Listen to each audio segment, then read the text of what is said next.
Well, good evening and thanks for joining us for the 9 at Night. I'm Patty Santos. Stephania will be back on Monday. Tonight, we are learning the Texas Department of Public Safety has been investigating some of its own officers for several months. At the center of the investigation, their actions at Robb Elementary on May 24th. Dylan Collier explains. It's been widely reported that these officers were referred to the agency's Office of the Inspector General the first week of September. But this email obtained by us shows that the investigation has played out much longer than that. A message from DPS Deputy Director Jeff Williams to top brass on July 25th said the actions of some officers who responded to the shooting may be inconsistent with their training. It was Williams who recommended the officers come under OIG scrutiny. As many as 7 DPS officers are now being investigated for possible disciplinary action. DPS officials have refused to release additional information since that inquiry is ongoing and no final discipline measures have been handed down. More than 300 law enforcement personnel responded to Robb Elementary School May 24th. Around a quarter of them, 91 in all, work for DPS. Dylan Collier, KSAT 12 News. District 1 Councilman Mario Bravo facing backlash today for an angry incident with District 7 Councilwoman Ana Sandoval ahead of the budget vote last week. Bravo and Sandoval had previously dated, and a source says, quote, a line was crossed during that confrontation. Mayor Ron Nirenberg met briefly with Bravo this afternoon. The mayor sent out a memo later announcing his decision to indefinitely suspend Bravo from his committee assignments and an external appointment. Bravo's suspension essentially means he can still vote on issues brought on before full council. The city's attorney's office says the city has also started an independent investigation. A spokeswoman for Bravo said he would not be issuing a response tonight, and Sandoval's office said it had no comment pending further investigation. Live Oak police are looking for a person of interest in the death investigation. The body of Laura Cavazos Bryson was found in a ditch along Judson Road on Monday.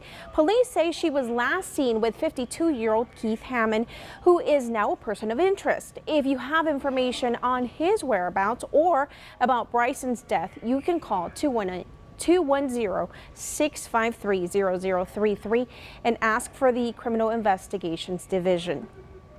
Attacked during a morning workout, a woman says it happened to her earlier this week along the 900 block of East Mulberry that's near Brackenridge Park. Alicia Barrera spoke to the victim, who hopes sharing her story will serve as a warning to other people in that area. Prepared with a self-defense keychain. Had them like that. And a route planned in a well-lit area. I figured, okay, this time let's go along Mulberry Street. Kristen Ibarra went on a walk with her partner early Tuesday morning. So we woke up around 5:30 in the morning, probably left the house at 5:35, started walking, and soon after they crossed paths with a man possibly in his 30s. He had on some skinny, like white and pink denim pants and a white tank top with black stripes. Moments later, they heard footsteps behind them. Did he turn around? Is he coming back to us? And we turn, and he's there, and he runs in front of us and starts yelling something at me. And then he punches me, and my glasses flew off. Days later, the left side of her face is still swollen. According to SAPD, an assisting officer checked out the surrounding area for the suspect. And it had only been like less than 5 minutes when that cop who went to go look around came back and was like, should I keep looking? And one other cop said, no, it's fine. Kristen says she feels like more could have been done to help track down this suspect, so she took it upon herself to ask nearby businesses to see their surveillance footage. 2 of the 3 businesses let Ibarra see the footage, but no luck catching the suspect on camera. So I come to this First Tee Golf Club and I asked the man, I told him my situation, and he told me he couldn't give me the video. That business told KSAT it's against their company policy. They say SAPD hasn't requested the surveillance video either. Meanwhile, Ibarra hopes this encourages other people exercising outdoors to be hypervigilant of their surroundings and those they cross paths with.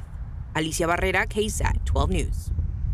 Well, if you haven't gotten your flu shot, now is the time. The peak of the flu season is still a few months away, but Metro Health says it's better to get the shot sooner than later. It can take a couple of weeks to develop the full immunity or that full protection against the flu that the flu vaccine can offer. So the sooner that you get it, the faster that you'll be fully protected. And you can get your flu shot at a free drive-through clinic tomorrow. University Health in Bexar County will be hosting the clinic at Gustav Stadium tomorrow from 8 a.m. to noon. You will need to register on University Health's website before you go. And if you miss tomorrow's clinic, you can also check out 2 free clinics in October. We have those details on our website, KSAT.com. And we finally made it to the weekend and almost the end of September. Will it finally feel like fall? Well, let's check in with meteorologist Adam Caskey.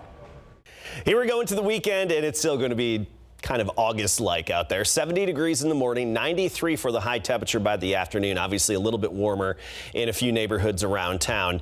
And overall, you're going to notice the humidity quite a bit this weekend. Sunny, warm, humid, a few coastal showers possible tomorrow afternoon. Sunday, just a mixture of sun and clouds, 94 degrees, muggy, a light easterly breeze at 5 to 10. Tuesday is when we start to see some changes move into town. It's still warm, 95 degrees, off chance of a stray shower, but a weak cool front's going to pave the way for some noticeably cooler mornings next week. We're talking 68 by Tuesday morning, then closer to 60 for morning low temperatures Wednesday, Thursday, and Friday. Afternoons, though, still near 90. All right, meteorologists are keeping an eye on a tropical depression forming in the Caribbean. Now there are concerns that the storm could take aim at Florida next week.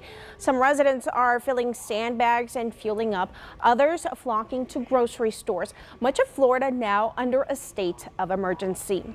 At least 70% of the island of Bermuda is without power tonight as Hurricane Fiona continues to move north towards Canada. Power crews are standing by to work once the storm has officially passed. Meanwhile, more than 900,000 customers are still in the dark in Puerto Rico, more than 5 days after Fiona made landfall. The now Category 4 storm is blamed for at least 8 deaths across the Caribbean. And if you would like to help the victims in Puerto Rico, we hope you'll join us in our efforts on Monday. KSAT will host a phone bank with the American Red Cross and with our KSAT community partners to accept donations. That is Monday from noon to 7.